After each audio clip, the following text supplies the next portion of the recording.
प्रतिहार वंश के जो हमारे नेक्स्ट शासक थे उनके ऊपर था, उनका नाम जो है वो मिहिर भोज देखने को मिल जाता है। और उसके बाद जो इनका टाइम पीरियड हमें देखने को मिलता है वो 836 ईस्वी से लेकर के 883 ईस्वी तक का हमें देखने को मिलता है। यानी कि इनका जो टाइम पीरियड है वो 836 से लेकर के 883 ईस्वी तक का देखने को मिल जा रहा है। इनकी जो उपाधि है, आपको बता दूं इनकी जो हमें उपाधि देखने को मिली है वो आदि वराह की देखने को मिली है। यहाँ पे आपको शायद दिख नहीं रहा होगा, तो मैं यहाँ पे लिख देता हूँ आदि वराह, यानी कि आदि वराह का जो उपाधि है वो इन्होंने धारण किया था। उसके बाद इन्होंने प्रभास की भी उपाधि जो है वो धारण किया है।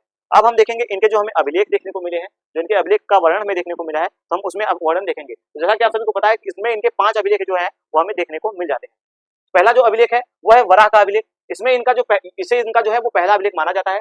इसमें इन्होंने इसका जो यह अभिलेख जो है उसका जो निर्माण है वो इन्होंने महोदय नगर के कन्नौज, यानी कि आप देखेंगे कि कन्नौज के महोदय नगर में जो है वो इसको स्थापित कराया था, या इसका जो है निर्माण जो है वह कराया था। तो हमें यह जो बातें हैं वो देखने को मिल जाती है, इन्होंने इस महोदय नगर में कन्नौज में इसको जो है वो स्थित कराया था, यानी कि वराह अभिलेख को। उसके बाद आप देखेंगे कि दौलतपुर का अभिलेख, जो दौलतपुर का अभिलेख हमें देखने को मिला है, इसमें इनको प्रभास कहा गया है।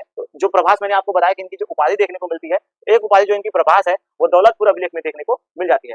उसके बाद हम देखेंगे ग्वालियर अभिलेख में हमें इनके बारे में जो जानकारी है देखने को मिलती है। ग्वालियर अभिलेख में इनके वंश से रिलेटेड, इनके वंशावली जो है वो हमें सारी जो बातें हैं वो इसमें देखने को मिल जाती है। उसके बाद आप देखेंगे कि जो पंजाब का जो महोबा अभिलेख है, पंजाब का जो हमें अभिलेख देखने को मिला है, पंजाब का जो पेहोबा अभिलेख है, पेहोबा अभिलेख में हमें इनके बारे में जो इनके राज्य में आयात और निर्यात किए जाने वाले घोड़े थे उनका जो दाम था, उनका क्रय मूल्य था, क्रय विक्रय जो मूल्य है उसका जो वर्णन है वो हमें देखने को मिल जाता है। उसके बाद हम देखेंगे कि जो मिहिर भोज है, जब गुर्जर प्रतिहार वंश के सबसे ज्यादा प्रतापी शासक हमें देखने को मिलते हैं, यानी कि आप देखेंगे यह जो है वो सबसे ज्यादा प्रतापी शासक के रूप में हमें देखने को मिल जाते हैं। इनका जो उल्लेख है वो कल्हड़ की राजतरंगिणी में भी हमें देखने को मिलती है, यानी कि आप देखेंगे कल्हड़ की जो राजतरंगिणी है उसमें भी हमें इनका उल्लेख जो है वह देखने को मिल जाते हैं। इनके सिक्कों पे जो है आप देखेंगे कि वरा शिरोधारी, यानी कि आप देखेंगे कि जो वरा शिरोधारी मनुष्य आकृति की जो है वह बनी हुई है। इससे कई विद्वानों ने अनुमान लगाया है कि इन्होंने, यानी कि मिहिर भोज ने अपने आप को, स्वयं को जो है वो विष्णु का अवतार जो है वह माना है, अपने सिक्कों पे वो जो उन्होंने अंकित करवाया है। उसके बाद आप देखेंगे इनके एक और भी हमें सिक्के देखने को मिले हैं जिनपे आप देखेंगे सूर्य चक्र का जो है वो अंकन देखने को मिला है। तो उससे ऐसा कहा जाता है कि यह जो एक चक्रवर्ती सम्राट के रूप में जो है वो अपने आप को मानते हैं। फिर उसके बाद आप देखेंगे कि इन सुलेमान ने, यानी कि आप देखेंगे एक हमें मुस्लिम यात्री जो है वो सुलेमान है वो देखने को मिल जाते हैं। तो उन्होंने मिहिर भोज को जो है वो मुस्लिम का या अरबों का जो है वो घोर शत्रु बताया है, यानी कि आप देखेंगे कि यह जो मुस्लिम से और जो अरब है उनसे उनको अपना घोर शत्रु मानते हैं।